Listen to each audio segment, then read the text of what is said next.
Right, what will happen if we built a road around the whole entire world? Let's find out. The world seems like it's becoming It'll be pretty interesting. And smaller place all the time. Travel times between the Earth's continents have never been shorter Oh, than the traffic on it would be horrible. But one thing you still can't do is drive around the entire world. Sure, you could always just fly, but wouldn't it be great if instead you could go on a road trip between Europe and North America, or North America Oh my god, imagine how long that would be. Is it actually possible to build a global highway system that would connect all of the world's continents? And if it is, then should we actually do it? To begin exploring the answers to these it'd be insane. Here's Sam from the brand new channel Half as Interesting to discuss the current problems that would face a global highway system. So, how connected is the current road system? So there are basically 4 distinct major road systems on Earth, the biggest one being this one. The Eurafrasian one, the one spanning Europe, Asia, and Africa. Okay. These 3 continents are all connected by land, so it makes sense that they're all connected by road. Right? Wrong. Because I lied. It's impossible to cross from Africa to Asia fully on land because of this, the Suez Canal. This is the canal that makes the trip from Europe to Asia by boat this instead of this. The only physical connection between the 2 continents is therefore the 3 bridges spanning the canal, but the road system is still contiguous, so it still counts as one big road system. Wait, what? There's no line from the UK to France? Am I tripping? Things, the 6th largest country in the world and the first. Oh, the underground tunnel. I'm pretty sure there's an underground tunnel, right? Wait, there is. I'm being stupid, yeah. First smallest continent, Australia, has its own major road system, but there's not much more to say about it other than if you go a little bit this way, you get to America. Both of them. Much like Africa and Asia, the Americas technically are not connected because of a man-made canal, the Panama Canal. That's a problem because there are multiple bridges spanning the The problem is this, the Darien Gap. Not a single road crosses this desolate swampland spanning over the Panama-Colombia border. The area is overrun with paramilitary forces and drug lords. There's just not enough demand to make braving the marshy and dangerous area to build a road worth it. So that's why North America and South America have 2 completely separate, unconnected road systems. So to recap, these 4 areas all have pre-existing road networks, but none of them connect with one another. So how can we fix that and live in a world where you can drive from New York to London and back again? Bro, imagine that would be crazy. That this global highway would originate in Cape Town, South Africa, and end in Punta Arenas in Chile, the southernmost city in the world with a population over 100,000 people. The current highway system from Cape Town to Kinshasa is fine and would take you 51 hours to complete the whole drive. 51 hours! In Kinshasa, our first problem arises. There is currently no bridge over the Congo River between Kinshasa and Brazzaville, so the only current way across is by a ferry. In order for our global highway to work, we need to build a bridge across, which would cost around $444 million. Oh my god, they've really thought into this, haven't they? They've actually thought of every detail.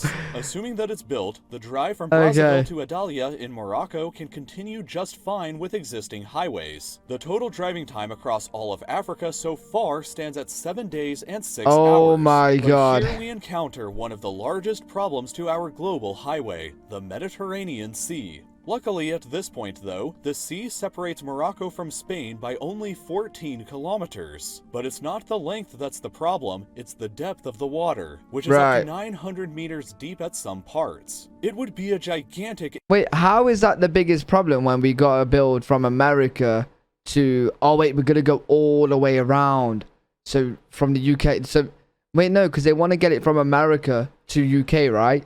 I'm sure that's going to be the same problem. Challenge to construct, and the estimated cost is somewhere around $24 billion. But let's assume that it's built and you're now across from Africa in the town of Algeciras in Spain. You can now drive all the way from this town to the other side of Eurasia in Magadan, Russia on currently existing highways. And that drive alone would take 7 days and 11 hours. Holy fuck. Combined with your trip from Cape Town, the total drive from there to Magadan would take 14 days and 17 hours to complete. Mad. In order to connect more people on the global highway, UK citizens could transport their vehicles through the channel and begin their journey on French highways on the way to Magadan. If you live in Australia, New Zealand, or Indonesia, then I'm sorry, but it's probably not possible to build a bridge connecting you guys to the system with our current technology. Really? The distances that Australia and New Zealand are from everything else means that any bridge built would have to be at least 165 kilometers over open ocean, which is not very feasible.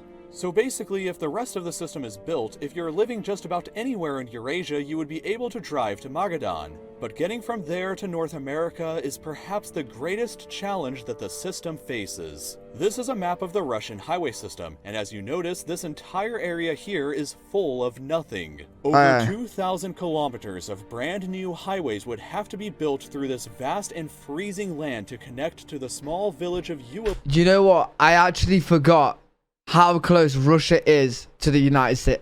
Bro, that's insane. Strait. From oh here, my God. Alaska is only 82 kilometers I forgot away, how close they are. The bridge doesn't have to be built that long alone because of these. The Diomede Islands luckily in the center between Alaska and Russia. Because of them, you only need to build 3 separate smaller bridges instead of one long one. And the water depth is actually quite shallow at only 55 meters deep. But still, due to the freezing temperatures here, the challenge of building it would be enormous, and the bridge would likely cost an insane $105 billion to complete. Jesus Christ, how do you even know that? The closest town in Alaska is 160 kilometers away from where the bridge would be constructed at, so another highway would have to be built out to there. But this town is even further separated from the rest of the road system in Alaska, which means that even more highways would have to be built entirely from scratch to connect all the way to Fairbanks. We're getting there, though. From here, finally, you can take existing roadways all the way down on a 129-hour drive to Yaviza, Panama. The existing road system ends here at the aforementioned Darien Gap. So if the area could become a little more safe and a highway was built across it in the future, you could drive even further all the way down to Punta Arenas in Chile, the southernmost major city in the world. To recap all of this one more time, these areas would have to see some major construction projects to build the global highway system. The longest route would be from Cape Town to Punta Arenas, and it would be over 52,000 kilometers long, how are you doing that? Over 28 days of driving time. Surely the closest point is from this point right here to this point. So instead of doing it from this point over to this point, because they could just hop on the road and come here, like it doesn't have to be in one big circle. It's just got to be connected. So why don't we get it from here to here? Wouldn't that be a lot cheaper, a lot better, and a lot, you know what I mean? It would be better, wouldn't it? Or you could do it from up here, connect it. Yeah, I don't think you're going to be able to do it here. But if you can, from here to here to here to UK. You know what I mean?